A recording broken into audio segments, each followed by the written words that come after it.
Now, as we've just mentioned, the Gaddafi regime in Libya could be about to collapse. Twitter and other news media outlets are alive with chatter about a rebel advance in the capital, Tripoli. Let's take a look at some live pictures now that we believe are coming from Tripoli. There's been reports of men, women and children out on the streets singing and dancing in celebration. Now, the rebel forces are getting closer. There has been fierce fighting. And the Libyan government has warned of a looming humanitarian disaster as rebel fighters move into the city. But from the pictures that we're looking at there, people aren't looking too worried. Our Middle East correspondent Ben Knight is on the line in Amman in Jordan, and he joins me now. Ben, thanks very much for joining me. What's the latest information that you have? Well, as you've said, if these reports are to be believed, these reports coming from the Arabic news channels that Colonel Gaddafi's own personal presidential guard, his own security force, have indeed laid down their arms, then that is a remarkable development. So things are obviously moving very, very quickly in Tripoli at the moment. They have been for the past 24 to 48 hours. And I think most people had expected that while the rebels would have that fast progress towards the city, they would meet some pretty stiff resistance once they got there. Well, that doesn't appear to be the case. Already we know that the rebels have taken over what is the base of one of the most elite defence forces in the entire regime. That is the force that's run by Colonel Gaddafi's own son, Hamas al-Gaddafi. Well, apparently this base was overtaken in just a matter of hours, and the rebels, we've said they're disorganised and they're under-equipped. Well, now that they've captured that base, they're not so under-equipped anymore. There have been reports of them removing the weapons from that and continuing their march into the city. That's right, and I'm reading here, Ben, just from the wires at the moment, that the rebels in the convoy, the speed with which they're moving is quite extraordinary, but they're being greeted like heroes as they get closer to the centre of the city.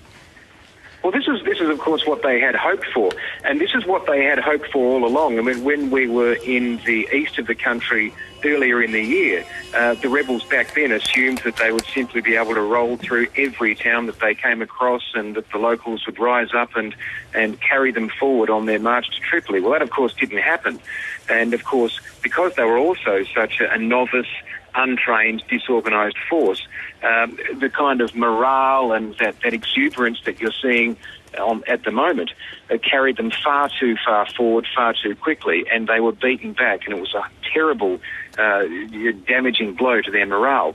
Well, that doesn't appear to be the case this time. They do appear to be better armed. They do appear to be better organised. They may well be moving forward too quickly, faster than their supply lines can keep up. But this time, it does appear as though, at least in some of the suburbs, perhaps they're suburbs that have been chosen deliberately, but in some of those suburbs they are being, as you say, greeted as heroes. Now, it's not yet the uprising across the city that they were hoping for, and the only way that this conflict was going to end in favour of the rebels was if Tripoli rose up. They were well aware that there were strong resistance to Colonel Gaddafi there, but it was his stronghold. It still is his stronghold. So the Libyan leader was able to crush that, to keep it down.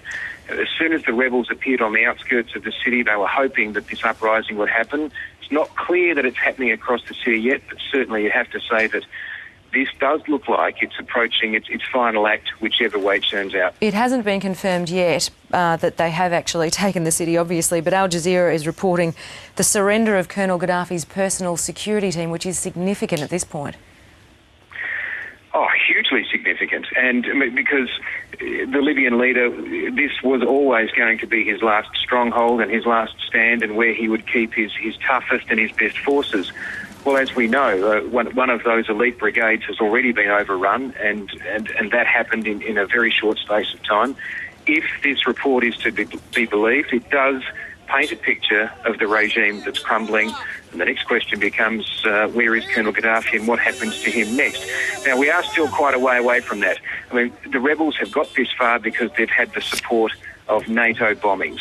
Now, once they start moving into the city, it's going to be a lot harder for NATO to provide that kind of support. You can't just go bombing what you think are the Gaddafi forces, because it's going to be impossible to tell who is who.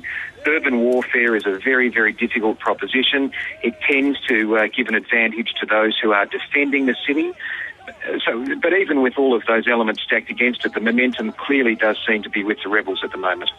Ben Knight in Jordan, thanks for the update. We'll watch that very closely this morning.